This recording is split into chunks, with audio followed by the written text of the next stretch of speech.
I think everyone who's watching this video is very good at criticizing Jagex, but we don't always give them credits when they deserve, and I think the communication strategy with Necromancy is something that deserves credit. But is that here to stay, or is it just a Necromancy thing? Well, let's talk about it. Yo, what's going on guys, my name is Jagex, and today I want to be talking about something that I will be 100% called a white knight for. That you're just saying this because you've worked with Jagex, yada yada yada. No, this is my genuine opinion and I'm still an independent, strong, white man. Anyway, in this video we're going to be talking about the way Jagex is currently communicating with Necromancy, listening to the feedback and actually doing something with the feedback, because I feel like those are two completely different things. And just in general, the overall picture regarding it, because I have some inside information on this. Well, mainly because I did a podcast with Huli, who is the community manager of RuneScape, and he's the head community manager, so he's kind of like the boss of like Doom, Asana, and everyone else that you pretty much see doing community stuff. If you want to see the entire thing, link in the description, but kind of just want to be talking about everything, because I think right now is a perfect time. So if you do enjoy it, leave a like, join the discussion in the comment section down below, subscribe if you're new. And yeah, I stream every single day on Twitch as well at 5 PM game time, so come check me out. And without further ado, let's get into it. So first things first, I think it is important to address where everyone is kind of skeptic or skeptical. It's the scars from the past. And I know scars is a bit of a big word for this, but pretty much I think everyone who's been playing RuneScape for the last 5 years especially, or 10 years, whatever, pretty much the last 5 years before the current team got in charge, the communication was a bit, how would you put it? Terrible. Like literally horrible, because we would be promised all these things and there would be communication on certain subjects and then it would just stop, or just things just didn't really happen. It felt like they were just running the game away from what the community wanted instead of what the community wanted. And don't get me wrong, I am not an advocate of the system of old school RuneScape. It works for that game and it's fine. I personally just don't like it. I don't think the community should be, you know, dictating everything that happens in the game, because quite frankly, we're not game developers. And another downside of it is you will not have any surprises anymore. But I guess that's a topic for a different video. But what I'm trying to say is, it's like, I don't think they should listen to everything the community has to say, but they should listen to the majority of it, like what they're doing now with Necromancy. If people are saying, oh, this mechanic doesn't really work, or this is not that fun, or, you know, this needs to be changed, they're actually willing to do so. If you go read any of the blog posts that they're putting out every single week, which I'll link in the description down below if you're curious to read them, because this is not a news video, go to Pro Talks for them, but pretty much they're talking about like the things they're looking into, the things that they gotten feedback on, the things that they are willing to consider. And I think that is a great step in the right direction. And I think that is a huge change from what we used to have with empty promises. And that kind of leads us in with the podcast with Huli as well. He was talking about that subject. He was pretty much saying that back in the day, Jagex especially really was about getting that wow factor going, whether that was at RuneFest or if that was on a live stream or whatever.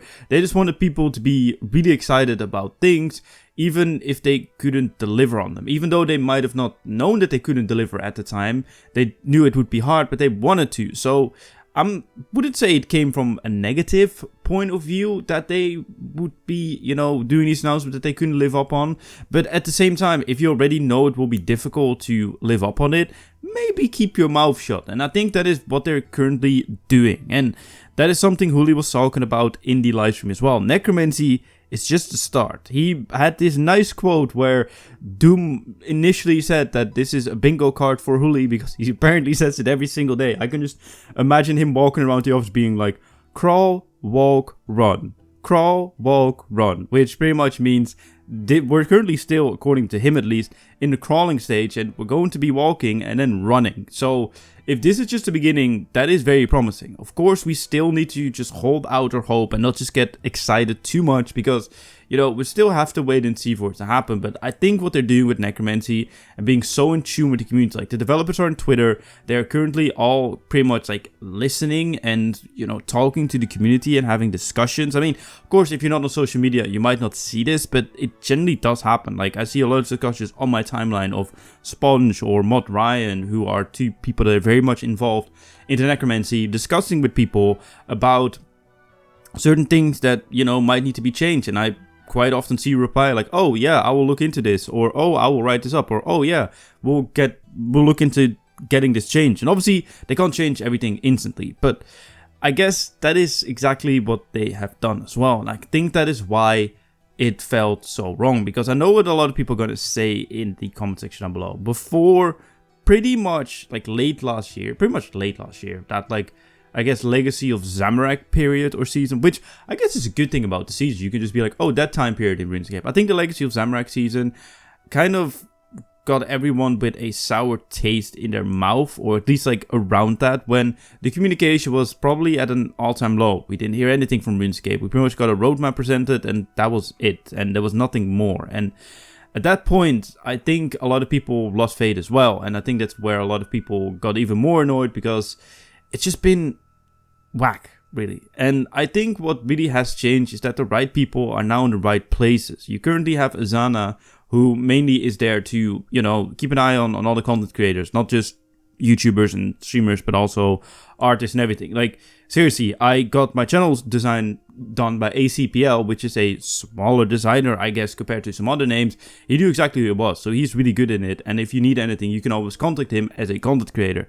And obviously, we all know and love Mr. Doom as the face of the community, and him being the face of the live streams, etc., etc. And I think that kind of goes to show that if you have the right people in the right places, it generally really does help. And I think that the direct communication with Necromancy will be the standard for the future. This will not just be for Necromancy, and I genuinely believe them on this, because I feel like if you're doing something great like this and everyone seems to be loving it, like whenever I just read comments on Twitter, and hell, I will say it, even on Reddit, I see positive comments about the current communication regarding Necromancy. So if even Reddit can be somehow positive, then that is fine. And of course, it's not perfect. Of course, there could still be things done better, and that will always be the case. And I think they are willing to learn from it, because I'm gonna be honest, we always complain about Jagex, but there are way worse companies out there. I mean, one thing that always comes to mind is Activision. I mean, the recent announcement of Modern Warfare 3 is the feedback that they got from the beta for Modern Warfare 2. And they've only implemented in a new $70 game. So pretty much, you want your feedback to be figured out and done properly, buy our new game. Yeah, thankfully Jagex doesn't do that. So I guess we have that, and I think that they are actually genuinely willing to change. And I'm glad that we will never be switching to an old school RuneScape system where we will be polling everything, because that will suck. I way prefer the roadmaps where we get presented, hey, this is what you're gonna get in the future. And even on there, we have this like mystery big update, which I'm very excited about, because I have no idea what it is. And if they say it's a mystery big update, it must be something cool, right? At least that's what I'm thinking. So we will have to wait and see. But that's kind of just my opinion, my thoughts, and just kind of my ramble on the current communication and what I think of it. Let me know in the comment section down below what you think about it. Like the video if you did enjoy it. Subscribe if you are new. And my name is Jagex, and I'll see you guys in my next video. Kapow!